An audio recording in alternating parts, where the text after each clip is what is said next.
Hey guys, ഞാൻ ഇന്നലെയാണ് Spiderman ബ്രാൻഡിലൂടെ കണ്ടത്. സോ നമുക്ക് ആ ഒരു പോസ്റ്റ് ക്രെഡിറ്റ് സീൻ ഒന്ന് ബ്രേക്ക് ഡൗൺ ചെയ്ത് നോക്കാം. ഓക്കെ, സോ ഈ ഒരു സീനിൽ നമ്മൾ കാണുന്നത് നെഡിൻ്റെ സ്പൈഡി ട്രാക്കർ ആപ്പാണ്. സിനിമ മുഴുവൻ പീറ്ററിനെ ട്രാക്ക് ചെയ്യാൻ നെഡ് യൂസ് ചെയ്തിരുന്ന സെയിം ആപ്പ്. സോ ആദ്യം ആപ്പിൽ ക്യൂൻസിൽ നിന്നാണ് സിഗ്നൽ കാണിക്കുന്നത്. അതിൻ്റെ കൂടെ new Spiderman citing location unknown എന്നൊരു മെസ്സേജും വരുന്നുണ്ട്. പക്ഷെ അതിന് പിന്നാലെ സംഭവിക്കുന്നത് ക്യാമറ പതിയെ ഭൂമിയിൽ നിന്ന് സൂം ഔട്ട് ചെയ്തിട്ട് ചന്ദ്രനെയും കടന്ന് സ്പേസിലേട്ടാണ് പോകുന്നത്. സോ അതിനിടെ സ്ക്രീനിൽ ചുവപ്പ് മൾട്ടിപ്പിൾ ആയിട്ടുള്ള കുറച്ച് ഗ്ലിച്ചൊക്കെ കാണിക്കുന്നുണ്ട്. സോ കുറച്ച് കഴിഞ്ഞിട്ട് ലൊക്കേഷൻ ഫൗണ്ട് എന്ന് ആപ്പ് കാണിക്കുന്നു. സോ സീന് അവസാനിക്കുമ്പോൾ സ്പൈഡർമാൻ വിൽ റിട്ടേൺ എന്ന് മാത്രമാണ് കാണിക്കുന്നത്. മാത്രമല്ല അതേത് സ്പൈഡർമാൻ ആണെന്ന് മാർവൽ മനഃപൂർവ്വം തന്നെ പറയുന്നില്ല.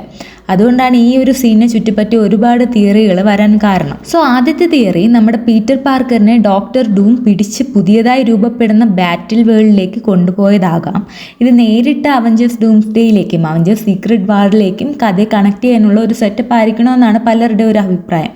പിന്നെ രണ്ടാമത്തെ തിയറി, സ്ക്രീനിൽ കാണിച്ച ആ ഗ്ലിച്ചൊക്കെ സ്പൈഡർവേഴ്സ് സിനിമകളിൽ കണ്ട അതേ രീതിയിലുള്ള മൾട്ടിവേഴ്സ് ഗ്ലിച്ചുകളാണ്. സോ അതുകൊണ്ടാണ് മറ്റൊരു യൂണിവേഴ്സിൽ നിന്നുള്ള ഒരു സ്പൈഡർമാൻ വേരിയൻറ്റ് ഈ ഒരു യൂണിവേഴ്സിലേക്ക് എത്തിയിരിക്കാം.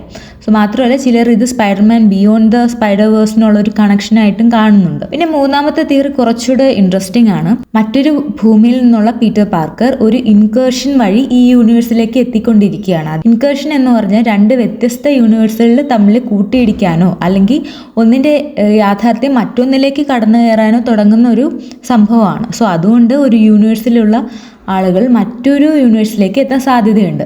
കൂടാതെ നെഡിന് നേരത്തെ തന്നെ ചെറിയ സോക്കോ കഴിവുകളൊക്കെ കാണിച്ചിട്ടുള്ളതുകൊണ്ട് അവൻ്റെ സ്പൈഡി ട്രാക്കർ സാധാരണ ടെക്നോളജി അല്ലെന്നും മൾട്ടിവേഴ്സിൽ നിന്ന് വരുന്ന സിഗ്നേച്ചറുകളൊക്കെ കണ്ടെത്താൻ കഴിയുമെന്നൊക്കെ ചിലർ പറയുന്നുണ്ട്. അതുകൊണ്ട് തന്നെ ചിലരുടെ ഏറ്റവും വലിയ ഗെസ് ടോബി മാഗ്വയറിൻ്റെ സ്പൈഡർമാൻ ആയിരിക്കും എന്നൊക്കെയാണ്. എന്തായാലും ഈ പോസ്റ്റ് ക്രെഡിറ്റ് സീൻ ഒരു കാര്യം ഉറപ്പാക്കുന്നുണ്ട്. അതായത് ഭൂമിയിലെ പീറ്ററിൻ്റെ ജീവിതം വീണ്ടും പടുത്തുയർത്താൻ തുടങ്ങുമ്പോൾ അതേസമയം സ്പേസിൽ വളരെ വലിയൊരു മൾട്ടിവേഴ്സ് ഈവൻ്റ് ആരംഭിച്ചു കഴിഞ്ഞു. അതെന്താണെന്നും ആ ഒരു പുതിയ സ്പൈഡർമാൻ ആരാണെന്നും അറിയാൻ ഇനി വരുന്ന മാർവൽ സിനിമകൾ വരെ നമുക്ക് കാത്തിരിക്കേണ്ടി വരും. So that's it. ഓക്കെ, നമുക്കപ്പോൾ പുതിയ വീഡിയോ ആയിട്ട് എപ്പോഴെങ്കിലും കാണാം. ബൈ.